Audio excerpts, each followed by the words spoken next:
Elle renouvelle mon intelligence. Elle apporte la lumière du salut dans mon cœur. Au sortir de cette salle, je deviens une nouvelle personne.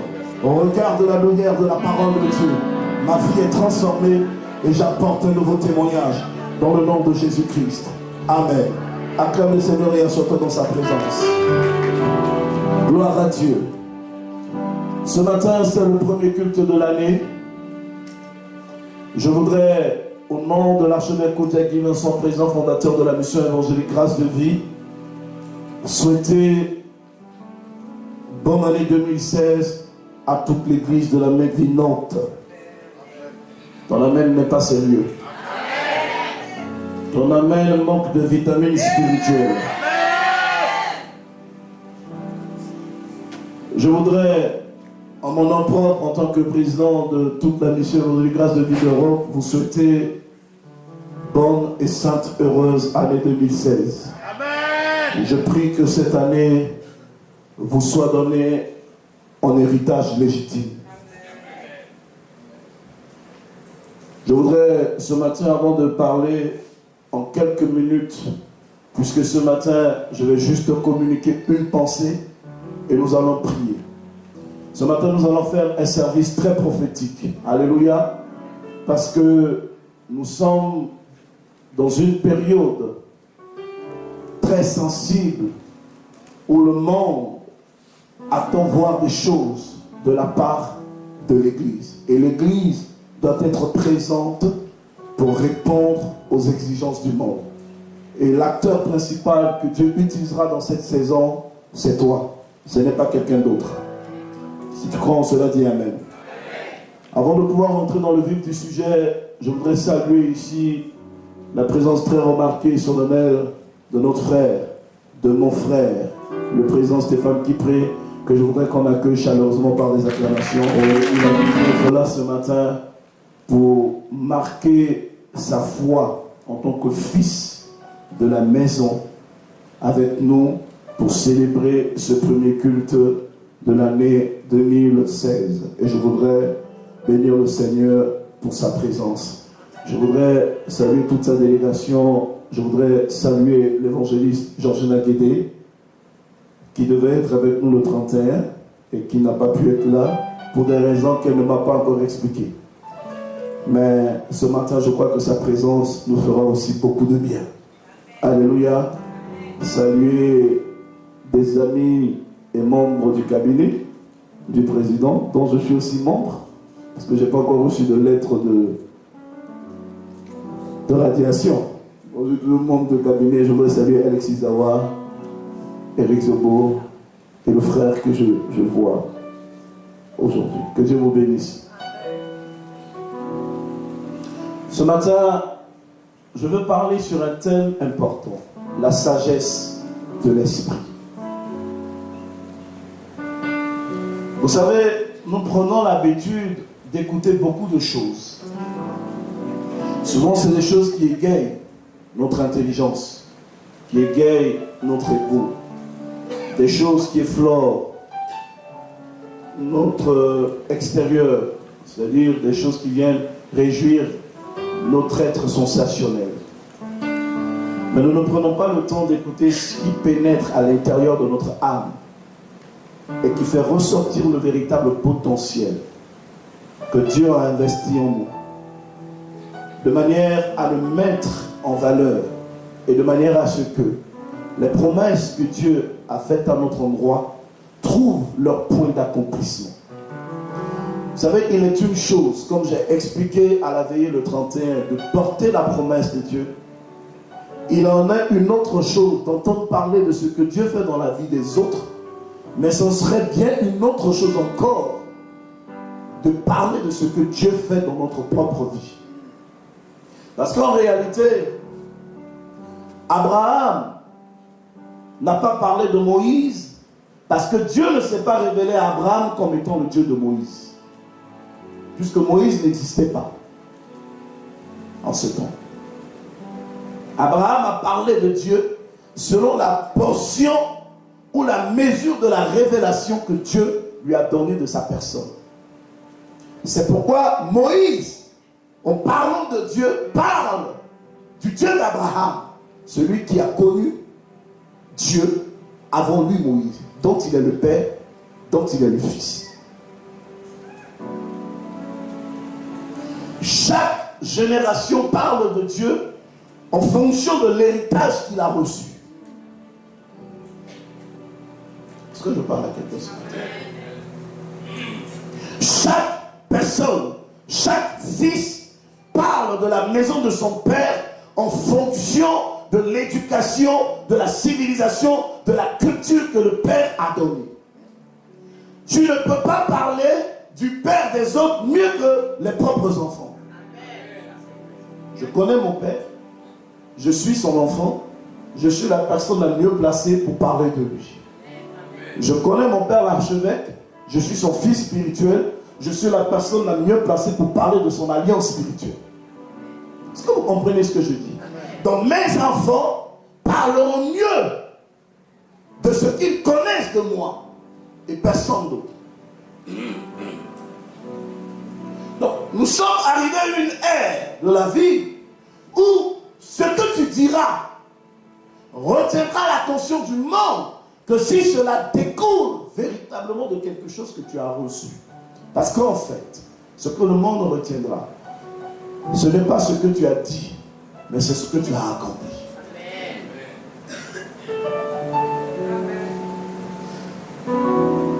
Le monde ne vient pas vers des personnes qui bavardent. Le monde vient vers des personnes qui réalisent. Et nous sommes parvenus à une époque, à une ère, où la génération à laquelle nous appartenons, est une génération de démonstration et non une génération de profession. Nous professons beaucoup de choses, mais nous accomplissons très peu de choses. Nous déclarons beaucoup de choses, mais nous manifestons très peu de choses. À telle enseigne qu'on a le sentiment que Dieu n'existe pas en nous aujourd'hui, il a existé de par les autres hier. C'est pourquoi la femme à la perte de sang, quand elle a entendu parler de Jésus, comme je le disais le 31, elle ne s'était pas contentée de ce qu'elle a entendu. Parce que ce qu'elle a entendu ne faisait pas son histoire. C'est ce qu'elle aura vécu qui sera son témoignage.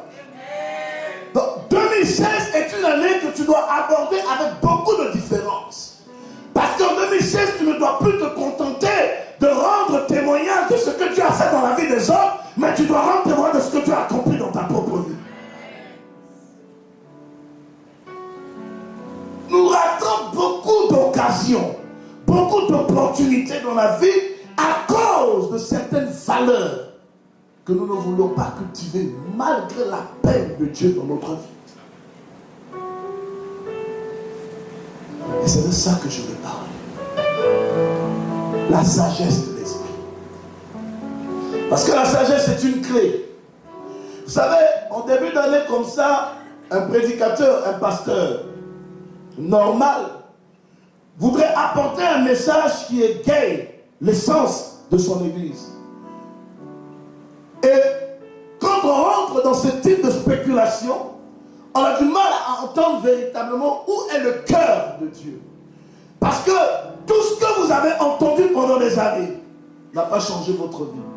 Donc vous avez besoin d'entendre autre chose qui pourrait influencer positivement votre vie. Donc, Proverbe chapitre 4.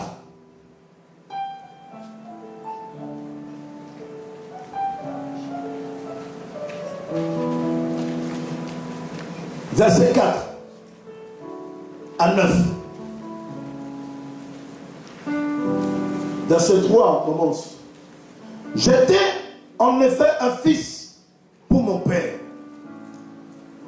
un fils tendre et unique auprès de ma mère. Il m'enseignait, alors me disait que ton cœur retienne mes paroles, garde mes commandements et tu vivras. Verset 5. Acquiert la sagesse, acquiert l'intelligence, ne sois pas oublieux et ne dévie pas des paroles de ma bouche. Ne l'abandonne pas, elle te gardera. Anime-la et elle te protégera. Voici le commencement de la sagesse. acquiert la sagesse. Et avec tout ton acquis, acquiert l'intelligence. Exalte-la. Elle t'élèvera. Elle fera ta gloire si tu l'embrasses. Elle mettra sur ta tête une gracieuse couronne et elle te donnera un diadème de grande valeur. Je parle du proverbe d'un roi. Un roi qui a connu la richesse, mais aussi un roi qui a connu Dieu, qui a rencontré Dieu, qui a parlé avec Dieu, qui s'est entretenu avec Dieu, qui a échangé avec Dieu, qui a une notion de ce que c'est que Dieu. Et qui, à un moment donné, après avoir parlé de toute sa richesse, finit par parler de la sagesse. Parce que la sagesse est le seul élément, en même temps qui est très subtil, dans l'état d'esprit des chrétiens. Parce qu'on peut facilement basculer de la sagesse à la ruse. Et la ruse est la manifestation, mais parfaitement propre, des œuvres du serpent. Puisque la Bible dit, dans le jardin d'Éden, que le serpent étant rusé. Donc la ruse, la première fois que la ruse a été employée, la ruse a été attachée à l'identité, à l'image du serpent, qui était le symbole du diable. C'est pourquoi un jour j'expliquais ici que si tu penses que tu es une personne rusée, tu finiras par te détruire un jour toi-même. Ne marche pas avec la ruse, marche avec la sagesse. Parce que la sagesse est le seul élément qui te donne la capacité de transcender les réalités, les circonstances, les aléas de la vie. Un homme qui manque de sagesse dans ses expressions, la Bible l'appelle purement et simplement un insensé. Parce que comment expliquiez-vous qu'un homme comme Salomon qui a acquis toutes les richesses de la terre, et il était déjà riche à son accession au trône, du fait que la Bible dit que David à sa mort a rassemblé toutes les richesses de sa maison. Avant de lui donner le trône, David lui a donné l'argent, lui a donné l'or, lui a donné du bois, lui a donné tout ce qu'il avait en sa disposition. Et le peuple a rajouté de son bien, de son trésor pour la construction de la maison de Dieu. Donc Salomon est arrivé au trône avec un minimum de base. Il n'était pas un roi nécessiteux. Mais ce dont il avait besoin, ce n'était pas de la richesse. C'était d'abord de la sagesse. Nous manquons de beaucoup de sagesse. C'est pourquoi nous échouons rapidement dans la vie. J'ai pris mon temps pour observer l'église ces derniers temps-ci. Et j'ai compris que la plupart des problèmes qui nous divisent dans nos sociétés, c'est un manque de sagesse. Mais vous savez, la sagesse en elle-même a une substance surnaturelle. Et je vais vous expliquer de quoi il s'agit tout de suite. Ce que je veux dire à quelqu'un, la différence, vous devez toujours, pour un homme sage, avoir la capacité de faire la différence entre toutes choses. C'est comme la différence que l'on fait entre le succès et l'échec. J'ai l'habitude de dire que la différence entre le succès et l'échec, ce n'est pas ce que tu réalises, c'est la voix que tu écoutes. Est-ce que quelqu'un a compris? Parce que c'est la voix que tu écoutes qui te procure la révélation. Et c'est la révélation qui te donne la vision. C'est la vision qui attire la provision. Et c'est la provision qui amène à la matérialisation.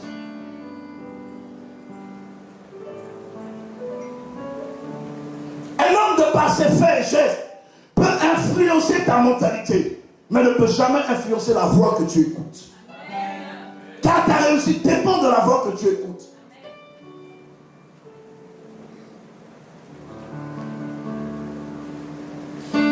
Deutéronome dit, si tu n'obéis pas à la parole de Dieu pour réussir, si tu obéis à la voix de l'Éternel, alors tu réussiras.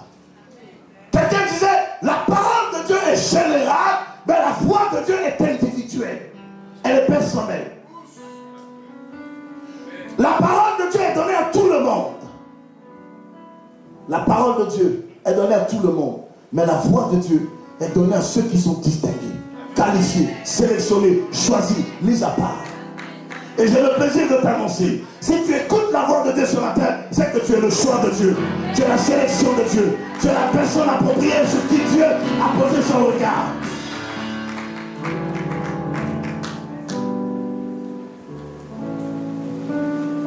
La voix que tu écoutes. Quelle voix écoutes-tu? Il y a des principes qui sont fondamentaux à retenir dans la vie. L'amour de Dieu est universel. Dieu a tant aimé le monde qu'il a donné son Fils unique. Tout le monde croit, tout le monde est sauvé. Mais la grâce de Dieu est individuelle, est particulière. Dieu fait grâce à qui il veut. Quand tu sais faire la part des choses, tu as acquis la première dimension de la sagesse. La sagesse commence par la capacité à savoir faire la différence. Il faut noter. Et quelqu'un dit amen à cela. La voix que tu écoutes détermine ta réussite. Ta réussite dépend de la voix que tu écoutes, de celle en qui tu te confies. Parce que, en fait,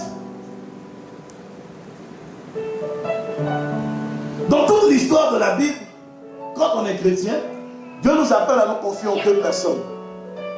2 Chroniques chapitre 20 verset 20 dit, confiez-vous en l'Éternel, il vous affermira. Confiez-vous en ses prophètes, vous réussirez. Donc il n'y a que deux personnes en qui Dieu te demande de te confier. À lui, pour être affermi, en ses prophètes, pour réussir. Qui veut la réussite? Qui veut la réussite? Sans la sagesse, tu ne peux pas réussir. Même Proverbe le dit dans son chapitre 4, verset 1, vers le verset 18. Il dit, la femme sage bâtit sa maison. La femme est censée la renverse de ses propres mains. Donc, pour bâtir, on n'a pas besoin d'abord de vision. On a besoin de sagesse. D'abord. Parce qu'il y a des personnes sans vision qui accomplissent des choses. Puisque la vision va dans un domaine de définition trop complexe. Mais la sagesse part d'une définition simple. C'est un don de Dieu. Et quand tu le reçois, il te qualifie. Salomon n'avait pas reçu la vision du temple. Mais il a eu la sagesse et il a bâti le temple. C'est David qui a reçu la vision du temple. Donc quelqu'un ne peut ne pas recevoir une vision. Mais parce qu'il a reçu la sagesse, il a accompli ce que les hommes de vision n'ont pas accompli. Je veux parler, mais vous ne m'encouragez pas. Dites-moi un amen pour que je commence à sortir les choses. Vous savez, c'est un premier message de l'année. Votre façon de dire amen va accélérer le taux de la révélation de mon ventre. Quelqu'un me dit un amen hautement épiscopal. Quelqu'un peut voir pour toi. Tu ne l'as pas vu. Mais parce que tu as été choisi par Dieu, tu accompliras ce que les autres ont vu. Écoutez, il y a une différence dans ce que vous voyez. Faites bien la part des choses. La vision est différente du regard. L'homme regarde, Dieu voit. L'homme, il regarde, Dieu voit. Chaque fois qu'on a parlé de vision dans les projets d'un homme, on a parlé du regard de l'homme sur les situations à venir. Mais ce que l'homme ne sait pas, c'est que l'homme peut former des projets et les projets échouent. Alors que lorsque Dieu établit ses desseins s'accomplissent. Il dit, je connais des projets que j'ai formés pour toi. Ce sont des projets de paix et non de malheur, afin de te donner un avenir meilleur et plein d'espérance. Mesdames et messieurs, j'ai le plaisir de vous annoncer que les projets de Dieu pour votre vie en cette année 2016 s'accompliront. Quelqu'un me dit amen. Et la grâce de l'accomplissement commence à arriver.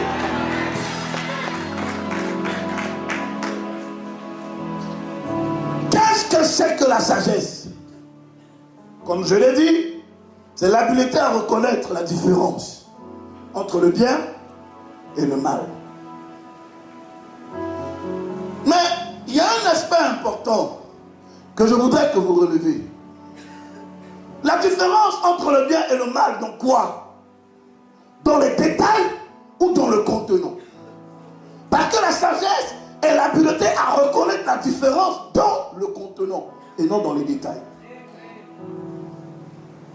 Les détails tuent plus vite que le contenant. Dans la vie, si tu veux avancer, il faut savoir regarder au contenant et non au détail. C'est pour quelqu'un qui croit et qui dit Amen. La vie est parsemée d'embûches et d'épreuves. La vie est parsemée de difficultés. Rien n'est facile sur cette terre des hommes. Et souvenez-vous, je vous ai expliqué une chose la dernière fois. Un homme qui a réussi dans la vie ne va jamais te prendre la main pour te dire voilà le chemin par lequel je suis passé pour réussir. Même Pascal qui est mon frère là, il ne monte pas ses business. Mais parce que c'est une loi universelle.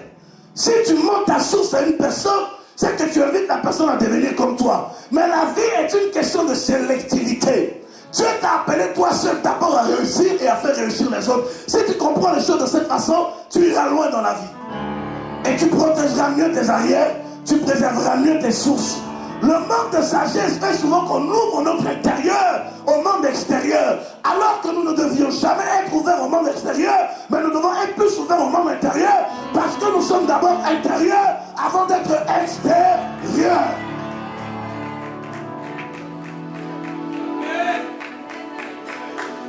Quelqu'un me dit Amen, je lui explique quelque chose.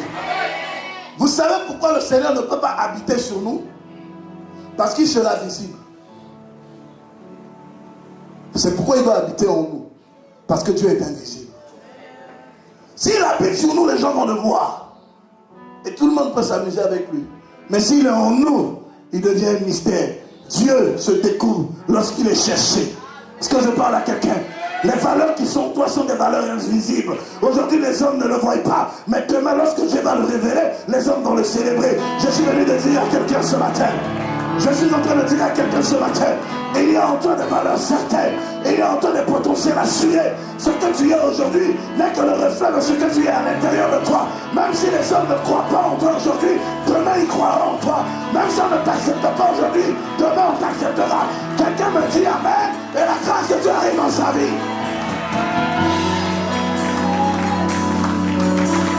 Écoutez, ce n'est pas parce que tu n'as pas une belle apparence aujourd'hui que ça veut dire que intérieurement tu n'as pas une bonne apparence. Le plus important, ce n'est pas ce que l'œil regarde. Le lys de la vallée. Si tu n'as pas traversé la vallée, comment peux-tu savoir qu'il y a un lit dans la vallée?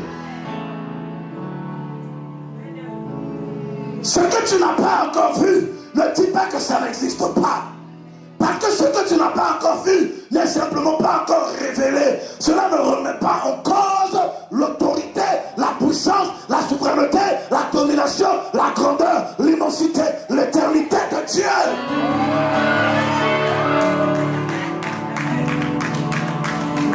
Tu n'as pas encore vu parce que ce n'est pas encore le moment. Mais quand le moment arrive, que tu le crois, que tu ne le crois pas, tu le verras. Je suis en train de prophétiser. Je ne vois pas les mains levées. Je suis en train de prophétiser. Je ne vois pas les mains levées. Que ta famille le voie ou ne le voit pas, cela arrivera. Cela arrivera. L'année 2016, c'est ton année de distinction. C'est ton année de prospérité. C'est ton année d'accomplissement. Quelqu'un lève la main et dit Amen. La gloire de Dieu arrive dans sa vie.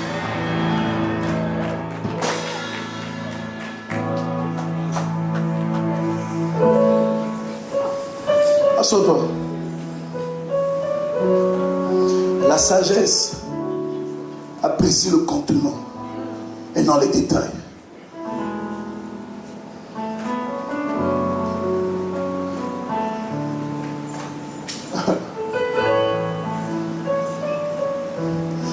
Je vais dire une chose, mais ça ne va pas te rendre service. Mais je vais le dire pour ta foi. Vous savez, une sagesse qui apprécie le contenant est une sagesse qui absoute les détails. Maintenant, dis, explique que j'explique. Joseph a regardé les chansons de Palétier. Il aurait pu entrer dans les détails, parce que les détails sont suscités par la pitié. Le panetier avait reçu une révélation. Il a vu que les oiseaux mangeaient dans son panier le pain qu'il avait sur sa tête. Le chanson a vu qu'il avait une coupe dans sa main et qu'il donnait à boire au nouveau pharaon. Les deux étaient une révélation. Mais Joseph a choisi une révélation.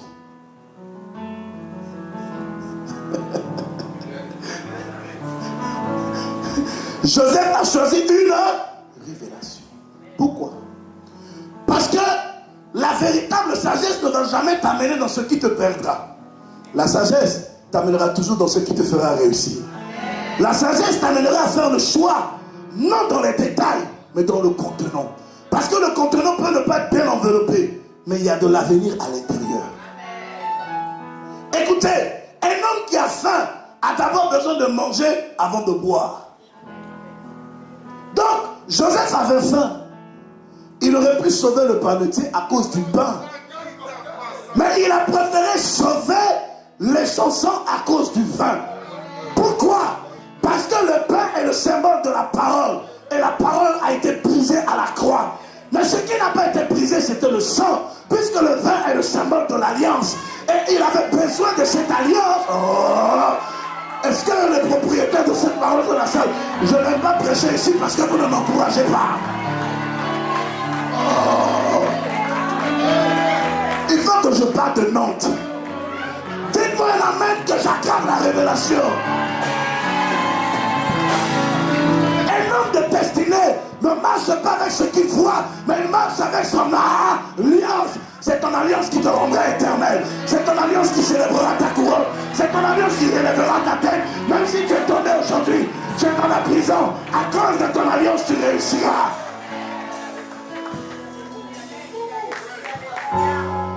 Joseph a regardé entre le pain, qui est la parole, la coupe, qui est l'alliance.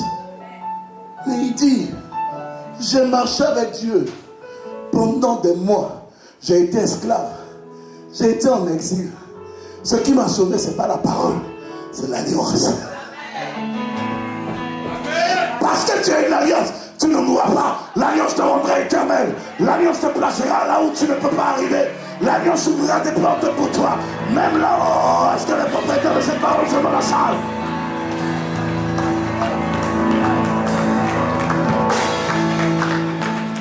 Les théologiens de bonne mœurs peuvent mal apprécier l'analyse de Joseph.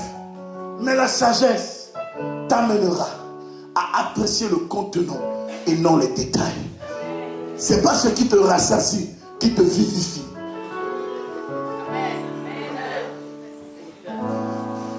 Une nourriture mangée en excès peut te tuer. Quelqu'un dit amen. La sagesse t'amènera à apprécier l'alliance et non les vacarmes. Quand un homme porte une alliance, chef, tout le monde est son ami. Mais tout le monde n'est pas son allié.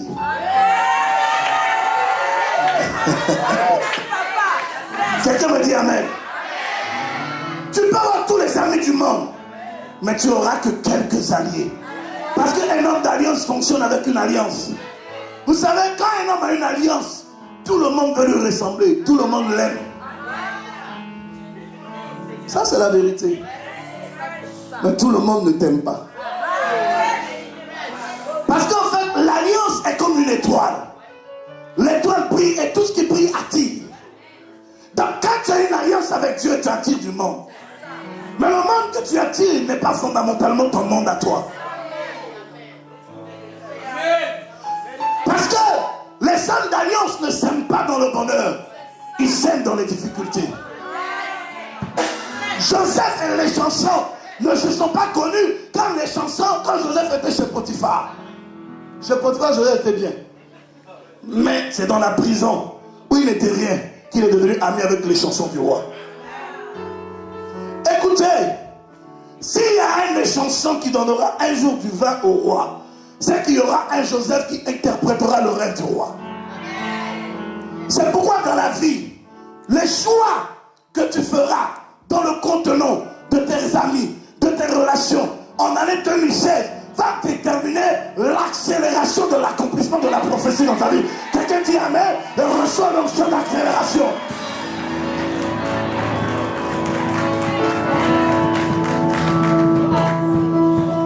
Parce que, en fait, en réalité, qu'est-ce qui s'est passé? Chef, le panetier, le roi, quand il se réveille, le roi ne pense pas comme tous les hommes. Quand le roi se réveille, la première des choses à laquelle il pense, c'est son trône. Et il sait qu'on obtient le trône par alliance. Il ne pense pas à ce que le peuple va manger. Parce qu'il sait que si le trône est là, le peuple mangera. Mais s'il n'y a plus de trône, il n'y a plus de peuple. Donc Joseph a regardé au travers de ce qui le rendrait éternel. Et non ce qui va aujourd'hui le faire avancer et demain le faire reculer. La sagesse, c'est l'habileté à anticiper sur les conséquences. Chapter 2. Quand un homme est tenté de sagesse, il anticipe sur les conséquences. En anticipant sur les conséquences, il trie les choix. Vous savez, vous ne trouverez jamais Dieu où vous pensez qu'il est.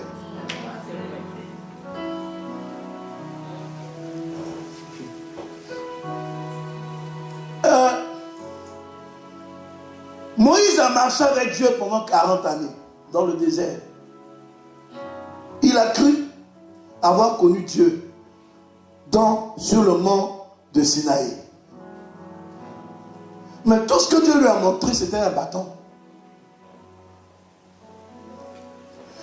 Jusqu'à ce que Moïse comprenne qu'il n'a pas encore croisé Dieu. Et puis il dit, fais-moi voir ta gloire. Dieu lui dit, mais en temps normal, Moïse aurait pu se poser la question, qui j'ai vu sur la montagne? Puisque la Bible dit, il a vu un buisson qui se consumait dans un feu. C'était l'Éternel qui l'a rencontré. Normalement, il n'avait plus à poser la question de savoir où est Dieu. Mais après avoir accompli des exploits, il s'est rendu compte qu'il n'avait pas encore croisé l'homme. Donc, Dieu peut te pousser à accomplir des choses sans être avec toi. En fait, Dieu n'a pas besoin d'être avec toi pour que tu accomplisses des choses. Il suffit qu'il leur donne pour que tout soit mis à ta disposition. Mais il n'est pas avec toi. Moïse accomplissait des choses en Égypte, mais Dieu n'était pas avec lui. C'était le bâton qui était avec lui. Jusqu'au jour où il est sorti de l'Égypte, quand il s'est retrouvé face à la mer Rouge, il s'est rendu compte que le bâton ne suffisait plus. Le bâton opérait des miracles de serpents, des grenouilles, changeait l'eau en sang, des petites choses qui égayent l'intelligence des hommes. Mais il y a des miracles qui rencontrent les divinités. Et à un moment donné de l'histoire de la vie chrétienne, on a besoin des miracles qui rencontrent la divinité. C'est-à-dire des signes que Dieu opère dans ta vie. Ce ne sont plus des miracles, mais c'est des prodiges. Quand Dieu opère, le monde est obligé de l'écrire pour que cela soit compté comme histoire. Ce dont le monde se souviendra le plus dans les 10 plaies de Moïse de l'Égypte, c'est la séparation de la mer Rouge. Parce que ça a été prodigieux. Est-ce que je parle à quelqu'un? Donc la sagesse va t'amener à ne pas te satisfaire de ce que tu as, mais à toujours chercher ce que tu n'as pas encore. L'autosatisfaction est l'élément le plus destructeur de la foi des chrétiens.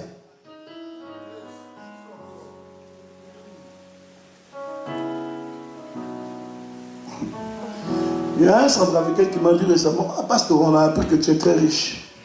Je lui ai dit, c'est ce que c'est qu'être riche?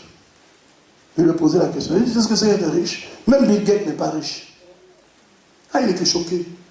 Il dit, moi là, même Bill Gates n'est pas riche. Quand tu atteins un niveau de richesse où on inscrit ton nom dans un manuscrit, et puis Dieu dit, le monde, ni avant toi, ni après toi, il n'y aura aucun homme qui soit riche comme toi. Là, tu peux dire Dieu est riche. Amen. Est-ce que je parle à quelqu'un? Amen. des choses que tu ne dois plus chercher au travers du regard des hommes, mais le chercher dans la volonté de Dieu. Parce que c'est celle-là qui te rendra éternel. Et ta richesse n'est pas d'abord ce que tu as, c'est ce que tu es. Est-ce que je parle à quelqu'un? Parce qu'en fait, la réalité, la richesse n'est pas produite parce que nous avons, mais parce que nous sommes. C'est pourquoi la Bible parle de l'intelligence. Que lorsque nous acquérons l'intelligence, elle nous procure la prospérité. Tu te souviendras que les plus grands exploits que tu as accomplis dans ta vie ne sont pas issus de tes connexions, mais sont issus des fruits de ton intelligence. Amen. Parce que dans ton intelligence, Dieu cache la réflexion. Et dans la réflexion, la sagesse se construit. Quelqu'un dit Amen pour que j'avance. Dis Amen bien. Donc la sagesse, c'est l'habileté d'anticiper une conséquence, une réaction. Aussi, il faut reconnaître que la sagesse, il faut se dire que tout ce qui se fait dans la vie, à un moment, devient. Dis, explique que j'explique. Tout ce qu'on fait dans la vie, à un moment, devient. Qu'est-ce qu'il y a, David? À un moment devient. Tout ce que tu as accompli aujourd'hui, tout ce que tu fais aujourd'hui, à un moment devient. C'est-à-dire, un homme qui bâtit par la sagesse, si il prend un, il multiplie par un, le premier résultat donnera un. Si il prend un, il multiplie par deux, le premier résultat sera deux. Ça veut dire qu'il y a un qui s'ajoute en plus. Quand tu prends l'habitude de faire des opérations en multiplication, tu n'auras que des résultats en multiplication. Et la multiplication ne deviendra plus un système de fonctionnement, mais ça sera un mode établi. Ça veut dire que ça ne sera pas une opération. Tu ne vas pas l'utiliser pour des opérations, je dirais, à court terme. Mais ça deviendra un système de fonctionnement à temps indéterminé. Parce que quand ton système est formaté, avoir tout se multiplier, tout ce que tu touches va vers la multiplication.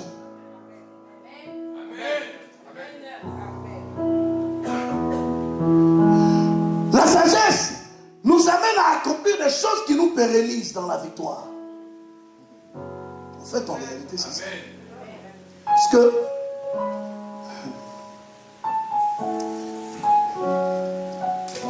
Salomon a reçu la sagesse.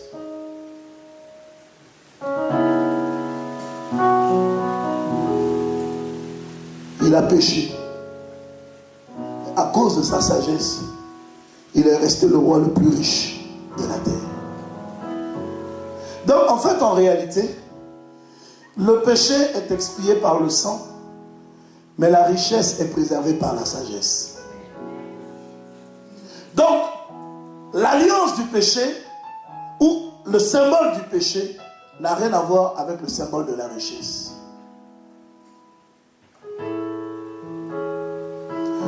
Souvent, on pense que c'est parce qu'on a péché que Dieu nous a arraché la grâce. Quand Dieu tombe, il ne se répand plus de ses grâces ni de ses bienfaits. Mais comme le péché en lui apporte la sémence de l'insensé, ça détruit en toi la substance de la sagesse.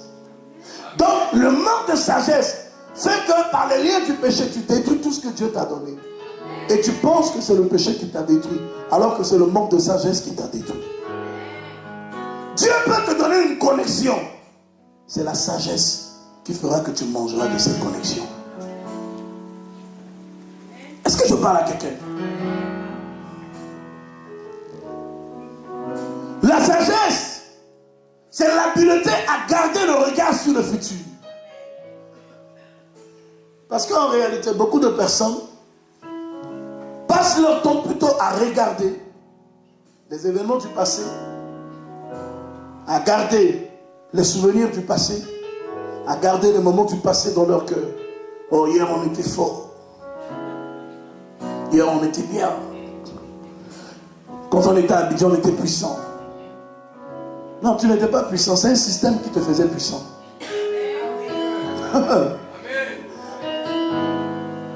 Tu sais, non? Mais actuellement, là, tu es puissant. Parce que tu es seul. Quand un système te fait puissant, tu n'es pas puissant. Le jour où le système s'écoule, tu n'es rien. Mais lorsque Dieu t'élève toi seul, et puis tu construis le système autour de toi, tu es d'abord puissant et le système est puissant au travers de toi. Donc même si le système s'écroule, toi tu resteras. Ce que Dieu élève, ce n'est pas un système, c'est l'homme. Parce que c'est l'homme qui fait le système. C'est l'homme qui fait les institutions. C'est l'homme qui fait les nations. C'est l'homme qui fait les pouvoirs. C'est l'homme qui fait les générations. Et j'ai le plaisir de vous annoncer, mesdames et messieurs, que cette année 2016, vous êtes l'homme que Dieu a choisi. Et il bâtira des systèmes au travers de vous. Il construira des nations au travers de vous. Ta famille comptera sur toi. Ta maison comptera sur toi. Quelqu'un se lève et dit Amen. Reçois l'onction de la qualification divine. Un homme qui est marqué par la sagesse divine ne tombe jamais.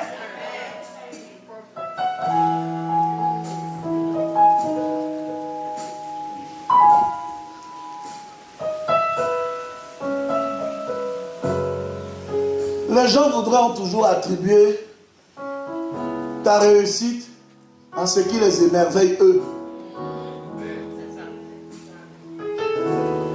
C'est important.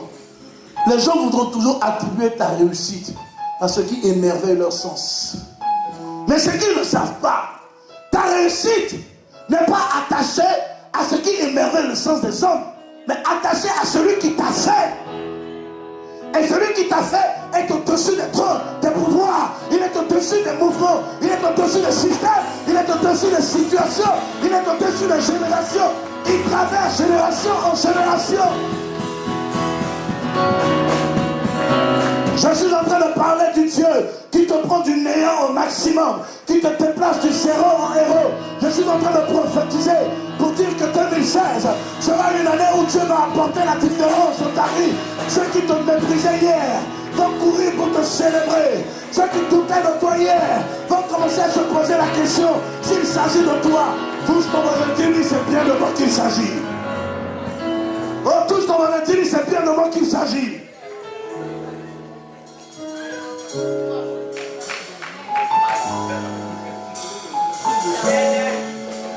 Le passé est passé. Hier est passé. La manne d'hier est pourrie. Si tu m'as rendu, tu m'as donné l'argent en 2015, j'ai mangé, il faut m'en donner en 2016. Parce que tu n'es pas le Dieu d'hier. Tu es le Dieu d'aujourd'hui, tu es le Dieu de demain. Ne considère pas les événements passés. Car voici, je suis en train de faire quelque chose de nouveau qui est sur le point d'arriver. L'ennemi de ta destinée voudra toujours te rappeler où tu as échoué hier. Ton ennemi ne va jamais te dire, ni te rappeler tes succès d'hier. Il va toujours te rappeler ton échec d'hier. Hier tu as fait ci. Hier tu as fait ça. Hier tu étais comme ci. Hier tu étais comme ça. Hier tu as échoué ici. À cause de ton comportement, tu as perdu ton mari. À cause de ton comportement, ta femme est partie. À cause de ta façon de faire, tu n'as plus d'argent. À cause de ci, les gens t'ont tourné le dos. Mais tout le jugement des hommes, quand ça s'approprie, ça vient sur toi. Ça se concentre, ça vient sur toi. En réalité, ce n'est pas pour susciter en toi la foi. C'est pour détruire la substance de la foi en toi. Mais laisse-moi te dire, si les hommes commencent à te ramener dans le passé, explique-leur que le passé appartient à ceux qui sont passés. Tous ceux qui vivent dans hier sont passés. Écoutez, un chrétien qui vit avec le souvenir de son passé est un rétrograde. Il a perdu la foi.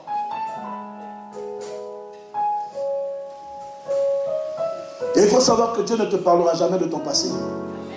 Dieu te parlera toujours de ton futur. Je pousse pour finir. La sagesse, c'est l'habileté à contrôler ses paroles. Parce que la parole est créatrice. Nous chrétiens, nous sommes trop négatifs. La Bible dit au commencement était le Verbe. Le Verbe était avec Dieu. Le Verbe est Dieu. Nous parlons beaucoup. Nous parlons beaucoup. Vous savez, Pour être un grand roi, il ne faut pas être un bavard. Pour être un grand leader, il ne faut pas être un bavard. Pour être un grand chef, il ne faut pas être un bavard. Quand tu es un bavard, tu détruis tout ce que tu construis autour de toi. Quand tu es bavard et que tu es un leader, tu ne te rends pas compte, mais le bavardage amène la plaisanterie. Or, la Bible condamne la plaisanterie. La plaisanterie en cache la semence de la méchanceté. J'éduque l'église ce matin. Alléluia. Souvent, on ne se rend pas compte, mais on détruit tout autour de nous à cause de notre parole.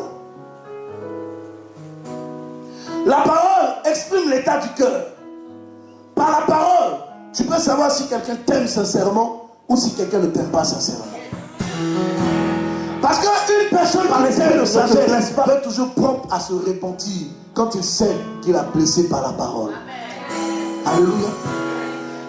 L'arme que Satan utilise le plus pour détruire les enfants de Dieu, c'est la parole. Parce que c'est par la parole que Dieu a tout construit. Les mauvais propos. Faites attention. Faites attention. Il faut savoir faire la différence. Ta parole peut contrôler les comportements divins. Ta parole peut donner une position à Dieu dans ton combat. Ta parole peut donner une position à Dieu dans ta marche. Ta parole peut donner une activité à Dieu te concernant.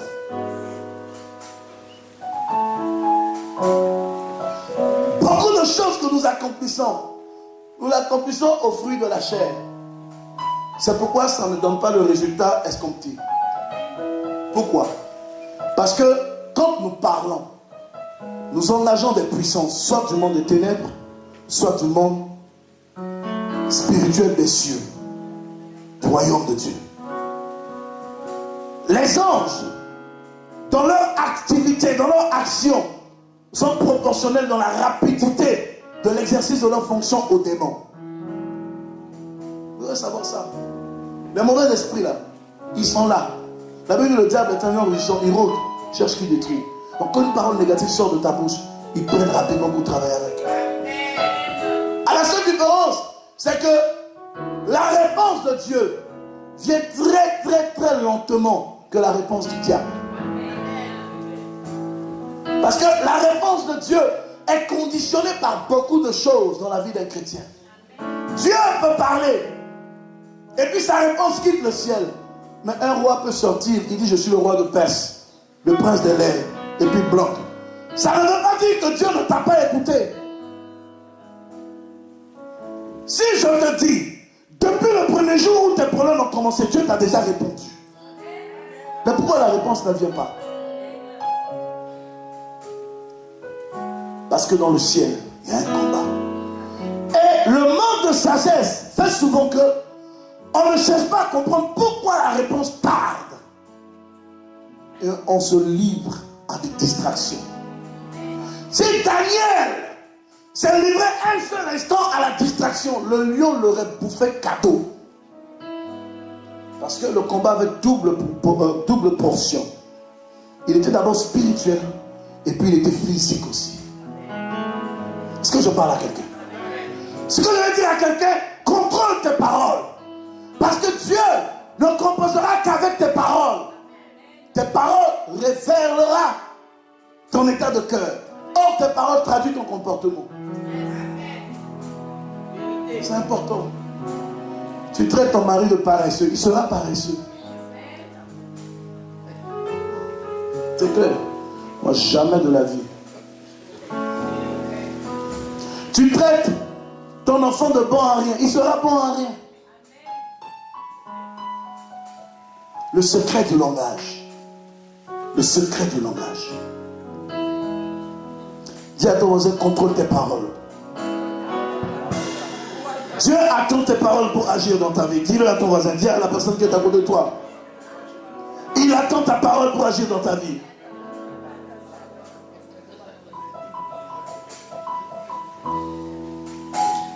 Dans le monde de business, Et je vais terminer. Le langage est un élément crucial pour la confiance. Le langage, le verbe, la parole est un élément crucial, hein, présent, pour la confiance en business. En business, un homme d'affaires sérieux, quand tu lui donnes ta parole, c'est ce qu'il regarde. Je me rappelle, en 2013, le gouvernement m'a envoyé faire une mission. Il m'a envoyé voir mettre tout ça. Je suis allé voir le monsieur pour un business. Et puis je lui dis, j'ai un contrat. J'ai un mandat. Si tu veux, je dis à mon patron de me donner le mandat pour que je t'apporte, pour que tu vérifies l'authenticité. Un homme d'affaires puissant. Il me dit, l'authenticité de ce mandat est ta parole. Et je crois en ta parole. C'est tout. Cette phrase m'a marqué jusqu'aujourd'hui. Depuis qu'il m'a dit ça, j'ai compris que je ne dois pas m'amuser avec ma parole face à quelqu'un qui fait mon affaire. Est-ce que je parle à quelqu'un? Donc quand quelqu'un qui fait ton affaire te demande quelque chose, quand tu donnes ta parole, il faut veiller dessus pour le faire. C'est ça qui amènera la différence, la distinction et la récompense supérieure. Beaucoup de gens n'ont pas de parole. Or, Dieu aussi travaille avec notre parole. Tous dedans, lève la main. Dis, Seigneur, aide-moi à m'en sortir.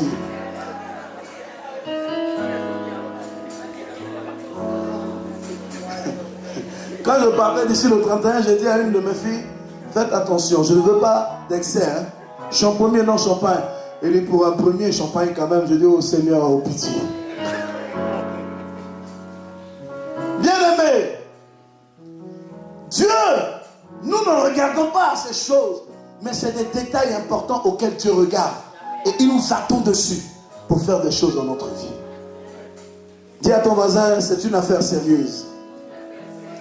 Je conclus pour dire, la sagesse est l'habileté à identifier l'opportunité. Vous savez, l'opportunité est une conversation entre un homme et Dieu. Quelqu'un me dit amen et puis je lui explique de quoi il s'agit. Parce que je suis en train de terminer ce message. L'opportunité est une conversation entre l'homme et Dieu.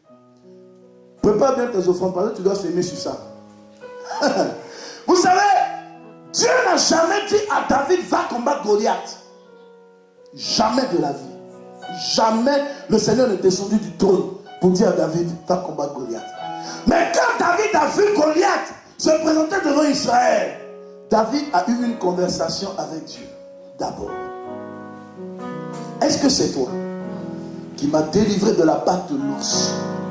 Est-ce que c'est toi qui m'as délivré de la gueule du lion? Dieu lui dit oui. Et il sait que tu peux me délivrer de la main de ce incirconcis. Dieu dit incirconcis. En plus, il n'a pas d'alliance avec toi. Moi, David, j'ai une alliance avec toi. Donc, David a arrangé la conversation avec Dieu à deux. Et puis, il sort. Quand il arrive, il a vu l'opportunité. Chaque opportunité engendre une récompense. Il a posé la question, qu'est-ce qu'on donnera à la personne qui tuera ce Philistin? On dit la fille du roi, une partie de sa maison. David dit, je m'en vais. La sagesse va te donner une habilité à distinguer où sont tes réelles opportunités. Il y a des business humainement parlant qui sont condamnés. Quand tu sais que moralement c'est pas bon. Mais quand tu es en phase avec Dieu, tu le fais, c'est bon. Le révérend Samuel aime souvent donner un exemple. Il dit celui qui vend la drogue, quand il prélève sa dîme, c'est mal. Parce qu'il vend la drogue. Mais la conversation qu'il a avec Dieu, pendant qu'il amène l'argent de la drogue, Dieu regarde à cette conversation. Donc, ne tue pas les opportunités que Dieu te donne à cause du regard des hommes. Parce que Dieu ne voit pas les choses de la même façon que les hommes. Ce que la Bible dit, Pierre a regardé l'animal, il dit c'est souillé. Jésus lui dit, Pierre, qui es-tu pour déclarer impur ce que moi, Dieu, j'ai déclaré pur? Il dit, l'or et l'argent m'appartiennent. je le donne à qui je veux. Il n'a pas dit comment il te donnera. Il a simplement dit qu'il te donne. Mais pour te donner là, il ne te montrera jamais la voie. Quelqu'un m'a dit, est-ce qu'un chrétien peut faire une affaire pas nette? Je lui ai posé la question, qu'est-ce que c'est qu'une affaire pas nette? Quand c'est déjà une affaire, c'est net.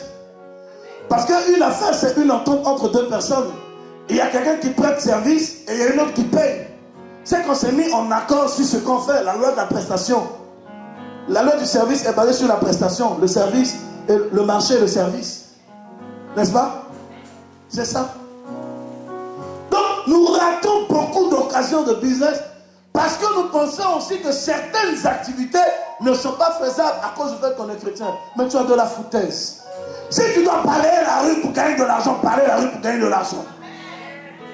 Si tu dois nettoyer les caniveaux, nettoie les caniveaux pour gagner de l'argent. Ce n'est pas parce que le message... Écoutez, je connais des gens qui nettoient et qui habitent dans des villas. Alors que toi, tu ne nettoies pas, mais tu es dans HLM. Entre nettoyer et rouler une grosse voiture et ne pas nettoyer et prendre le tram, qu'est-ce que tu choisis? Je veux entendre ta réponse. 2016, tu dois changer de mentalité. Tu dois changer de comportement. Dieu ne t'attend pas là où tu es en ce moment. Va vers des nouvelles résolutions. Va vers des nouvelles façons de regarder. Va vers des nouvelles façons de faire. Va vers des nouvelles façons de voir. Il y a de l'espoir pour toi. Il y a de l'avenir pour toi. Il y a des projets d'accomplissement pour toi.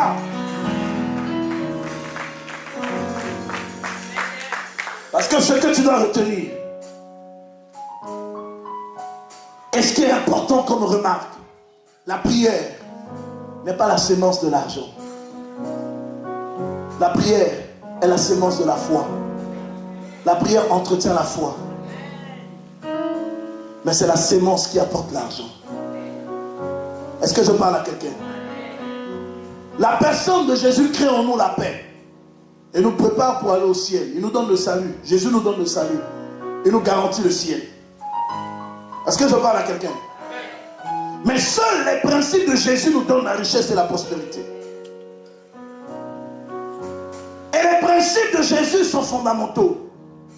Tu ne sèmes pas, tu ne moissonnes pas. Tu ne travailles pas, tu n'as pas de récompense. C'est tout. C'est tout. Cette année, tu dois changer de mode opératoire. Chaque année qui passe, enregistre à ta vie un bilan. Il y a un actif, il y a un passif. Souvent, le passif est évalué à perte. Ça dépend de comment ton opération est faite. Mais ce qui te reste en actif doit être cristallisé, capitalisé. Parce que Dieu ne recommencera pas ou ne commencera pas avec toi sur la base du néant. Dieu partira avec toi sur la base de ce que tu as dans la main. Pierre n'a rien trouvé, mais Pierre avait encore sa barque. Et Jésus s'est servi de sa barque pour recommencer avec lui. Qu'est-ce que tu as? Tu as quoi pour cette nouvelle année? Quelles sont les valeurs avec lesquelles tu avances dans tes projets pour la nouvelle année? Chaque année qui passe doit t'amener à évaluer ta vie, à évaluer tes résultats. Mais tu dois te dire, chacun de tes résultats doit déterminer un nouveau défi pour ton futur. Si 2015, le bilan n'a pas été positif, 2016, les erreurs de 2015 doivent être palliées dès le premier trimestre de 2016. Avant que tu ne termines l'année, tu dois atteindre non seulement les objectifs que tu n'as pas pu atteindre en 2015, mais te donner plus d'opportunités à atteindre les objectifs de 2016 et à préparer les objectifs de 2017. La sagesse nous amène à construire la vie objectivement et non subjectivement. Construisant la vie subjectivement, on va avec beaucoup de détails qui nous retardent. Mais construisant la vie objectivement, on défonce les portes de l'impossible. Et on se donne les moyens nécessaires d'accomplir la destinée qui est la nôtre. Et je veux dire à quelqu'un ce matin,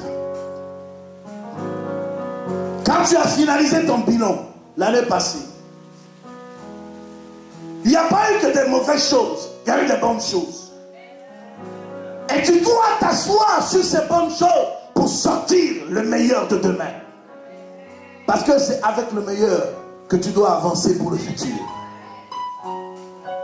C'est avec le meilleur que tu dois avancer pour le futur. Est-ce que je parle à quelqu'un? L'avenir est pour toi.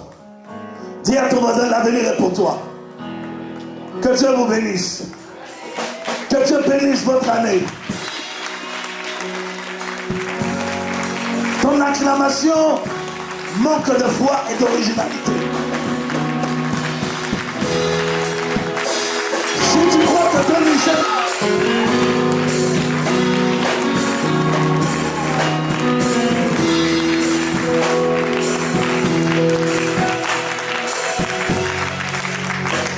lève les deux mains dans le ciel.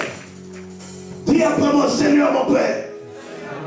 Oh, dis-le fort, Seigneur mon Père. J'ai entendu ta parole.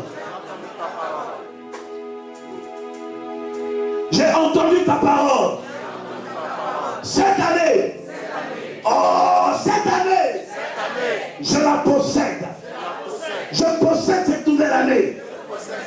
Avec son contenant. Je le possède. Par l'esprit de la sagesse. Si hier j'ai échoué dans certains domaines de ma vie à cause du manque de la sagesse, cette année je m'approprie la parole de Dieu comme fondement de ma foi. Elle établit dans mon sens, dans mon âme, dans mon conscient, dans mon subconscient la sagesse de Dieu.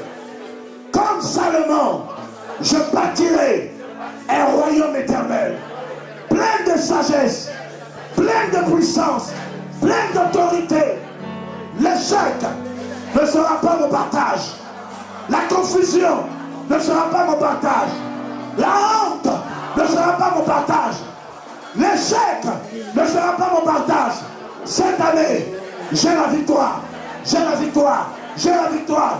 Et j'accomplirai un succès nouveau, une réussite nouvelle. Regardez!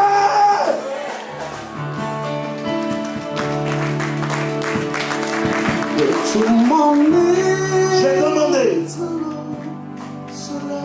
ce matin, je l'ai payé de ma poche des bouteilles d'eau. Chaque nouvelle année, un leader doit poser un acte prophétique dans la vie de son peuple. Et ces bouteilles d'eau, j'ai demandé un signe à Dieu. Parce que depuis le 31, je marche avec des signes. J'ai demandé un signe à Dieu. Je veux de l'eau. Parce que la semence qui tombe dans la terre, si elle n'est pas arrosée de l'eau, elle ne produit pas sa moisson. Elle ne germe pas. Et je dis au Seigneur, j'ai sémé dans l'esprit de ce peuple la parole de la vérité. J'ai sémé la parole de la foi. J'ai sémé la parole de la vie. Et cette année, je veux que tu arroses cette parole dans leur cœur pour qu'elle produise son effet réel. Et il y a eu des choses que tu as sémées dans ta vie positivement. Ces choses doivent germer. Et donc j'ai décidé de prendre de l'eau ce matin. Et le signe que j'ai demandé au Seigneur, c'est d'ouvrir les écluses des cieux. Et quand j'ai vu que la pluie est tombée ce matin, j'ai béni le Seigneur. Parce que ça a rejoint l'acte prophétique que j'allais poser. Je veux qu'on distribue des bouteilles à tout le monde dans la salle. Et puis nous allons prier. Et puis je vais t'expliquer ce que tu vas faire avec la bouteille. Une bouteille pour moi. Nous sommes une église spirituelle. Nous fonctionnons avec les valeurs spirituelles et les actes prophétiques. Donnez une bouteille à tout le monde. Ces bouteilles, je les ai achetées avec mon argent. C'est ma sémence pour ce ministère aussi. Distribuer à tout le monde. J'ai donné de l'argent pour qu'il y ait suffisamment de bouteilles pour tout le monde. Donner des bouteilles à tout le monde. Et ceux qui ont la foi, pendant 2, 3, en selon leur foi. Et nous allons prier. Tout le monde. Lève ta bouteille vers le ciel.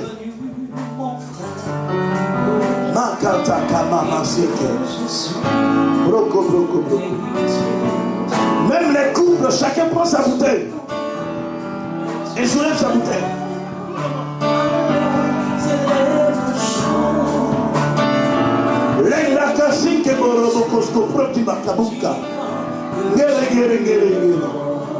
Choper la papa qui là-bas. Et toutes les bouteilles sont distribuées dans le ciel. Après ce cantique, nous allons déclarer la parole prophétique et je vais vous donner l'orientation. Tout le monde alors s'élève un chant. Dieu tout-puissant, tu es grand, tu es grand. Sous mon alors s'élève un chant. Dieu tout-puissant, tu es grand. Dieu tout-puissant, Dieu tout-puissant, tu es grand. Tu es grand, Seigneur, Dieu tout-puissant, tu es grand. Tu es grand, Dieu tout-puissant. Lève la bouteille. Dis après moi, Seigneur mon Père. Oh, je veux t'entendre le dire fort. Seigneur mon Père. De la même façon que l'eau tombe du ciel pour arroser la semence du cultivateur et donner de la vie au champ, je prends cette eau comme symbole de la lumière, de la puissance, de l'autorité. L'eau, symbole de la vie. En la buvant ce matin, elle arrose toutes les semences de la parole de Dieu dans mon cœur. Cette année, l'Éternel arrose mon chantier, arrose mon champ et mes semences vont germer, mes semences arrivent à la croissance. Je produirai au-delà de ce que j'ai semé. Ma terre devient fertile. Ma terre devient productive. Ma terre devient moissonneuse. 2016, c'est mon année de récolte, mon année de moisson, mon année d'accomplissement, mon année où l'Éternel rend toutes choses possibles de ma vie. Au nom de...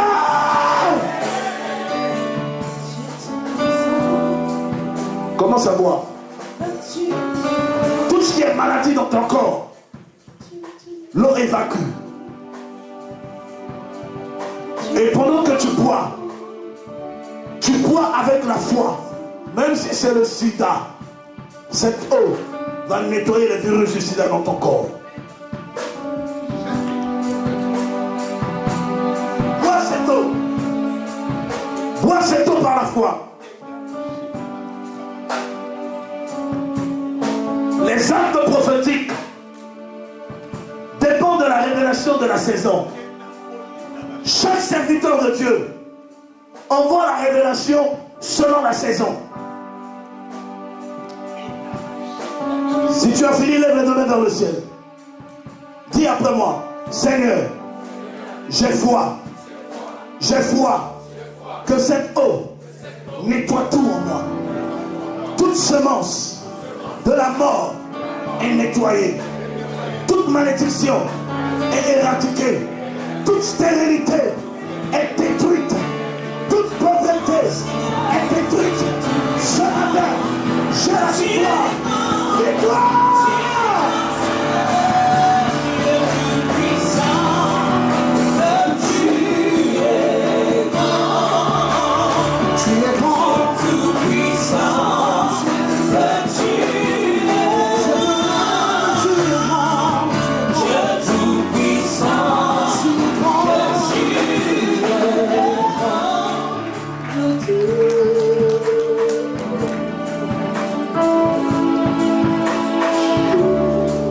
Est-ce qu'il y a des personnes qui ont un mal dans leur corps à ce moment précis? Quel que soit le mal, quel que soit le mal, mets la main là où tu es, sur la partie de ton corps qui te fait mal.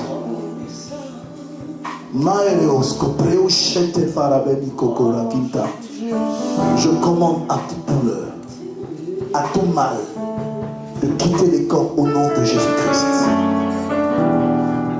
Au nom de Jésus-Christ, je déclare votre guérison instantanée. Problème de cœur, problème de foie, problème de poumon, problème de ventre, mal de gorge, mal de pied, mal de dos, stérilité. Je t'ordonne de lâcher prise des poids au nom de Jésus-Christ. Mal de tête, mal de nerfs, j'assèche ton virus, tes microbes dans les corps au nom de Jésus-Christ. Et je proclame la guérison divine dans tout corps malade. Je proclame la gloire de Dieu sur tout corps malade. Je proclame la gloire de Dieu sur toute vie brisée. J'annonce l'année de la grâce du Seigneur.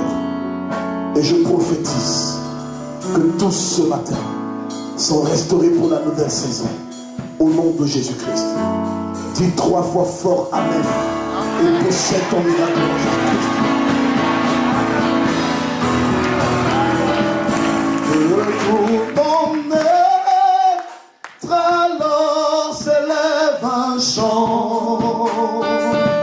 Dieu tout-puissant, tu rends que tu es grand. Sur mon être, sur mon être.